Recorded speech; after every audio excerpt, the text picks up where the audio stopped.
This video covers section 15.5 in your textbook and also fundamental problem 15-19. In section 15.5, they introduce the angular momentum. And for the angular momentum, here, they're using the letter H for angular momentum, and this is about point O. This is a vector equation. It is r, which is the distance from point O to the moving particle, crossed with the momentum of the particle. And equation 1512 shows you what this would look like in scalar form. So you can read page 280 over on your own. For the scalar formulation of this equation, you have d, which is called the moment arm, and it is the perpendicular distance to the line of action for the momentum. That's shown in figure 15-19.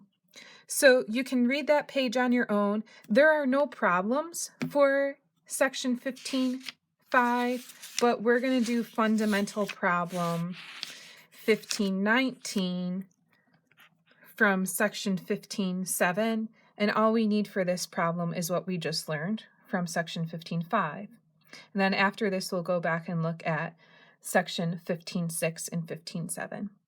So in fundamental problem 15-19, we have a 2 kilogram particle with the velocity shown. We want to determine its angular momentum about point O.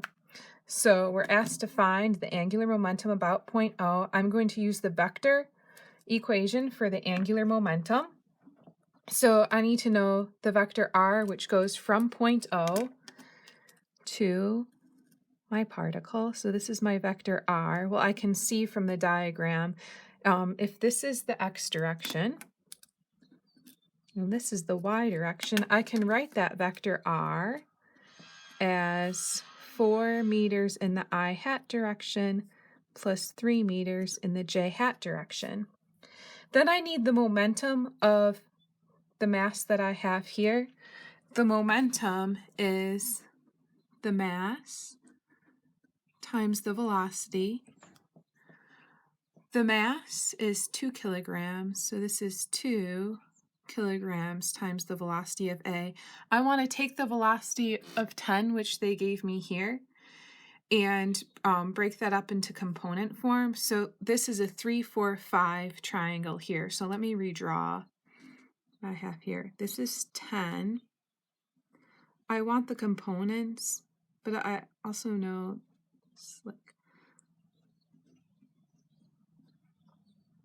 that if this angle is theta, this angle is theta also. So I have a 3, 4, 5 triangle. So if this side is proportional to 10, this side is proportional to 6, and this side is proportional to 8.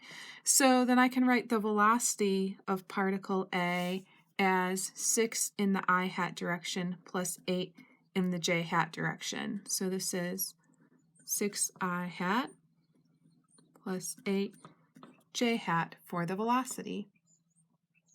So now I'm just going to use my vector equation for finding the angular momentum. So this is r crossed with the momentum of mass A. R is 4 I hat plus 3 j hat. That's crossed with 2 times 6 I hat plus 8 j hat.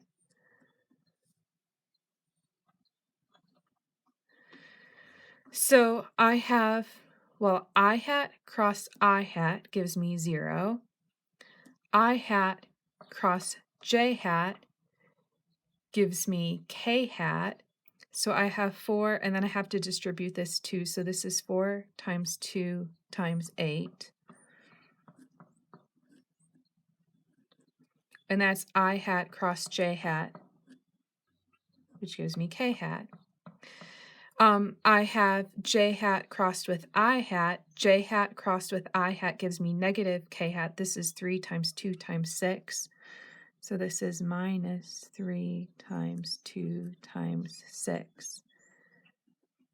And then I have j hat crossed with j hat, which gives me 0. So for this, I get 4 times 2 times 8 is 64. 3 times 2 times 6 is 36. And that gives me 28 in the k-hat direction. And we had kilograms times meters per second for the momentum. If we take that and we multiply that by r in meters, the units for this are kilograms times meters squared per second. So that's our answer for fundamental problem 19. If we go back to what we had here, I take my vector r and I look at, let's say, the x component, okay? So here's the x component of my vector r. And I have my velocity here, which has an x component and a y component. If I do the x component of my position vector, that's the 4I hat, crossed with the x component of my velocity vector, that gives me 0. But when I cross the x component of this with the y component of this, that's crossing this, and that's going to give you something this way. So that would be in the positive k-hat direction. If I look at the y component of my vector here, crossed with the y component of my velocity, that gives me 0, but when I cross the y component of my position vector with the x component of the velocity, that gives me something going like this, which is in the negative k-hat direction. And if you remember your right-hand rule, the x component of your r vector crossed with the y component of your velocity vector, that's pointing up, that's the k-hat direction going like this. And the y component of your r vector pointed with the x component of your velocity vector, that's going down like this in the negative k-hat direction. Okay, so that concludes fundamental problem 15-19 from section 15.7. We only talked about section 15.5, so next time we'll talk about section 15.6 and 15.7. But that's all for now.